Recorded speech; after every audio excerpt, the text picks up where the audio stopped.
તો હવેના અહેવાલમાં પણ તંત્રની નાકામી જ બતાવી છે, પણ આ અહેવાલ છે બનાસકાંઠાનો। રસ્તાથી પરેશાન સ્થાનિકો ક્યાં નથી? તમે જ કહેશો કે બધે જ છે। આજે બનાસકાંઠાના બિસ્માર રસ્તા પણ જોઈ લઈએ। પાલનપુર કે જે મેઇન સેન્ટર છે ત્યાં જ કેટલાય સમયથી રસ્તા બિસ્માર છે, પણ પાલિકાને ક્યાં કંઈ પડી છે? લોકો આ જ રસ્તેથી રોજ પસાર થાય છે અને જ્યારે પાલિકાની રસ્તા તોડો, પાછા બનાવો અને પાછા રસ્તા તોડો પ્રકારની અણઆવડત વિશે સવાલ કર્યો તો જવાબ પણ શું મળ્યો? ચાલો જોઈ લઈએ આ અહેવાલમાં।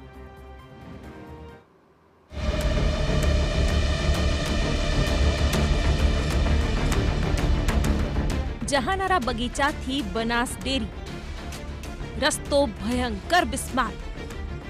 પાલનપુર નગરપાલિકાની નાકામી અને લોકોની હાલત શું છે જરા એ એમના મોઢેથી જ સાંભળી લો।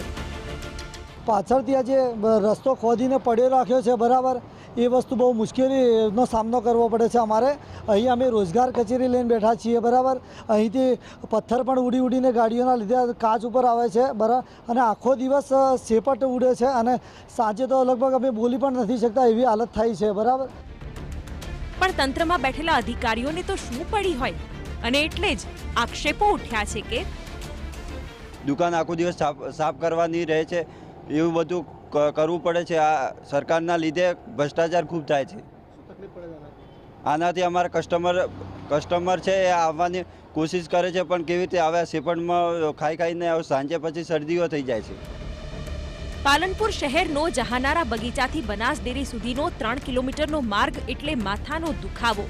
આમ તો આ સમસ્યા ઘણા વર્ષોની છે, પરંતુ છેલ્લા 3 મહિનાથી સ્કૂલના આ રસ્તા પર વિદ્યાર્થીઓ પરેશાન, વેપારીઓ પરેશાન, ત્યાં સુધી કે કલેક્ટર, એસપી અને ધારાસભ્ય પણ આ માર્ગ પરથી રોજ ચાલે, છતાં છેલ્લા 3 મહિનાથી આ તમામ પાલિકાની આ મુશ્કેલીનો ભાર વહી રહ્યા છે અને પાલિકાની બેદરકારીને લઈને એક સૂચના પણ નથી આપી શકતા।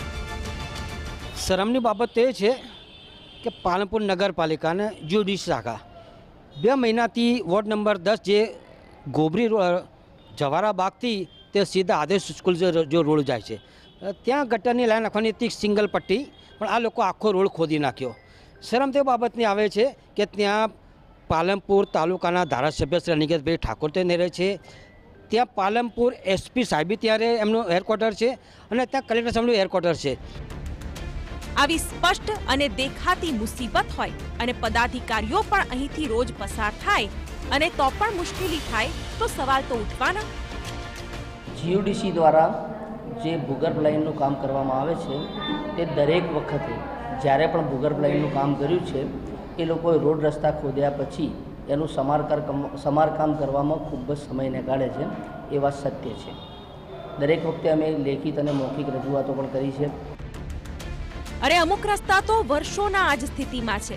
પાલનપુરની પ્રજા ટેક્સ પાલિકાને આપે છે, એટલે મુશ્કેલીઓ હોય તો એ પછી પાલિકાને જ જવાબદાર ઠેરવીને અને સવાલ પણ પાલિકાને જ કરવો પડે।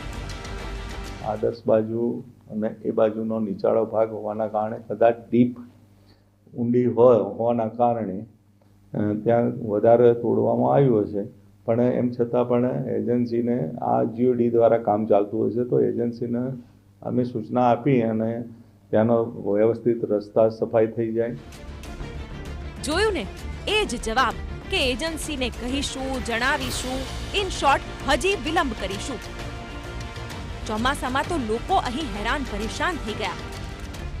જાણીને નવાઈ લાગશે કે કલેક્ટરની કચેરી અને કલેક્ટર નિવાસથી માત્ર 100 મીટર દૂર આ રસ્તો છે। જો કે એસપી અને ધારાસભ્યની પણ સમસ્યા ન દેખાતી હોય ત્યાં સામાન્ય લોકોની મુશ્કેલી તો શું દૂર કરવાના।